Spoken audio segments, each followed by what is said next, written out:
বাবা, অনেক দিন পর এসেছো, একটা গল্প শোনাও না। তোমার গল্প শোনার জন্য খুব আগ্রহী, একটা গল্প শোনাও। না, মানে শরম করে। আরে কিসের শরম, শোনাও একটা গল্প। সত্যি গল্প শুনবেন? তাহলে শুনুন। হ্যাঁ বাবু, শোনাও শোনাও, তোমার গল্প শোনার জন্য আমরা অনেক দিন ধরে অপেক্ষা করছি, শোনাও। আচ্ছা, দেখুই। আমি আর আমার এক বন্ধু জিহাদ একটা জায়গায় ঘুরতে গেছিলাম। পরে শুনে গেছি মতন আমরা নৌকা দিয়ে ঘুরতেছি হঠাৎ করে আমরা পথ হারাই লাইছি।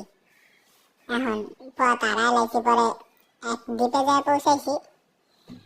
দ্বীপের মধ্যে আমার বন্ধু জিহাদ ওর একজনের দেখা পছন্দ হয়ে গেছে, এক মায়ের দেখা পছন্দ হয়েছে। এখন ওই মায়া আসলে ওই দ্বীপে জঙ্গলি জঙ্গলি গো মায়া।